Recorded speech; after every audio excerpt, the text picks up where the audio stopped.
Yo, what's the word? It's your boy 16. If you like the content on this channel, I want to ask you to like, comment, and subscribe. And don't forget to click that bell for post notifications. Also, I got a website at www.16shotonvisuals.com. But that's enough of me talking. Let's get to what y'all came to see. So, you know, it seemed like a lot of people was under the impression that when he was in jail, before he went to jail, he was rich and shit like that. So you saying that really wasn't the case? No, he wasn't rich. Kevo, he the type of person he can make $1,000 look like $10,000. He just know how to make stuff look real good. He know how to paint an image. That's that scamming mentality in him, you know? Yeah. So he definitely wasn't rich. Shoot, honestly, I ain't gonna lie. Before he went to jail, I ain't gonna lie, y'all. And this wasn't me. This is me listening to Kevo. But he was buying clothes from the China vendors or whatever, fake red bottoms. When he got out, we had fake Louis on. And honestly, I don't care about brands. I really don't. I mean, I'll wear a brand if it's, if I buy it or if I got enough money to buy it. But I never was one, I was always cool with Nike and stuff like that, everyday average brands. So I ain't never felt the need that I needed to cap. But I just was listening to my nigga. If he told me to wear the shit, I'm like, okay, I'm gonna wear the shit. The thing about me is I'm not a yes girl, because I don't want y'all to get this image dang, she just this airhead girl. It's not that. It's just that I'm not dominant. I'm real submissive. So it's if my dude tell me to say something, do something, I'm gonna do it tight. That's why I have to be real careful about the dude I pick moving forward. Even though y'all probably know it's no secret that me and 16 got a little fling, but I think I could see genuineness in him. But I have to be real careful with who I date, because it's just because I'm so submissive. If I get the wrong nigga, they'll really send me off and have me out here bad. And that's basically what happened with Kevo. It's not that I was an airhead. I just be liking to respect my dude, but I need a dude that I can respect and listen to. And, he ain't gonna send me off. Now, earlier you had said, you're not sure, if he's still scamming or what. When you say scamming, are you saying, scamming, the shit he went to jail for type scamming, or scamming, his following? Nah, I definitely think the shit he went to jail for is definitely burnt out. Them scams that I don't believe they, everybody know that shit come with a time limit. So I don't think he's still doing that, but I definitely think he's scamming his fans without a doubt. I know, I watched this man go on Fiverr and buy little guys and shit. He didn't even read that shit all the way. He trying to figure it out. And honestly, the only reason why he was able to have such a success, because everybody keep wondering, how is this man still winning? How is he so successful with it, right?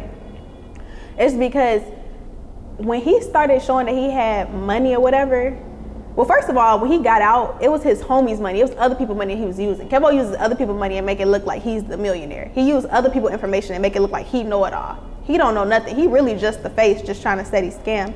But it's the timing was so good, because that pandemic, y'all remember that pandemic had happened. So everybody just panicking and wondering what they finna do, how they finna make some money. Everybody thinking it's finna go downhill. Kevo saw that as an opportunity. He okay, yeah, let me go ahead and finesse, my way into this mix. And, they know me as a scammer. They know I done made this money. Because him going to jail and being known for scamming and making money, it was a blessing. It was a curse, but then a blessing at the same time to a scammer, because it's now it stamps me. You know what I'm saying? Yeah. So it's just that jail thing kind of validated him. So that was what gave the people the trust. It wasn't Kevo and his voice and stuff. He, he started making more of the more smarter type of voice and stuff. He started talking a little smarter, is what I'm trying to say. Yeah. But really what got the people to trust him was that vouch of him scamming and knowing how to make a lot of money. Then he took that and he ran with it on big platforms that he could pay off. He already had relationships with, and that's how it happened, because people were so desperate for money. We all was. It was a pandemic. We didn't know what was gonna happen. People was off work. It was no food in the grocery stores. We didn't know what was gonna happen. So he just basically took a real sad time, in America, and really just utilized that to scam people.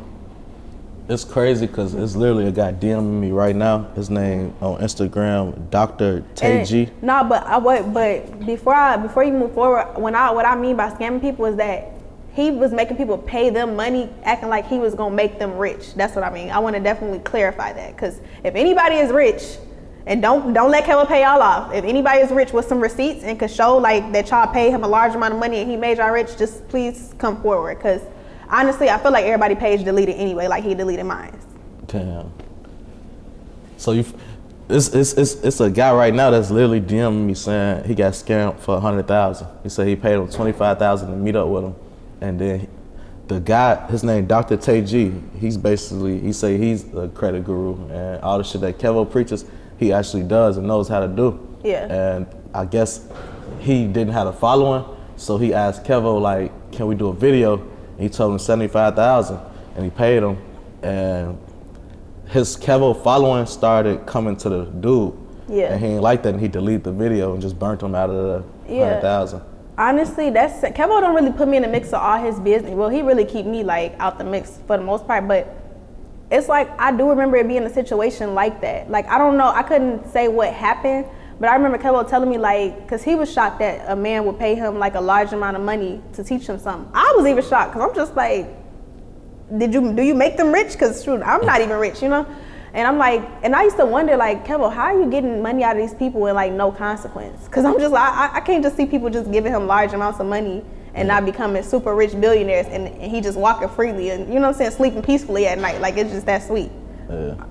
But I do remember him saying, like, somebody paid him a large amount of money for a YouTube video, and Kevo was claiming that he had brought a lot of traffic to that dude and was making him a lot of money, so he had ended up taking the video down or something.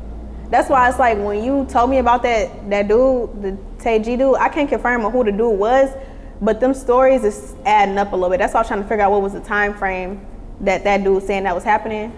Because Kevo definitely had a situation like where he definitely had removed somebody's YouTube video that paid him a bag. Matter of fact, it's a voice message. Happened around like February, end of February to like, shit, now this shit still going on now, but the nigga done died down. Cause I got on his ass, got down 2 weeks ago. Yeah, this some fresh shit. He said still sending subliminal threats to a virtual friend of our mutual friend and shit. So that shit happened around my like the end of February. You know what I'm saying? End of February. Yeah, he basically was saying, like, since that happened, he started sending bots to his comments, threats to his family members, you know, just random shit. That shit's sad as fuck. Like, that shit's sad. I thought Kevo was like, when he did that bank fraud stuff, I thought he was just scamming banks. Like, I was never around him, so I really just thought he just was a bank scammer, which is why I know some people, because I remember even Tasha K was like, he went to jail for the worst thing. He was a scammer. He been a scammer.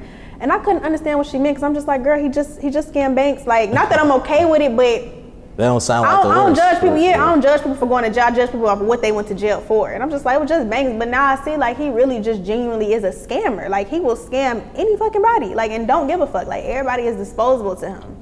That shit's sad.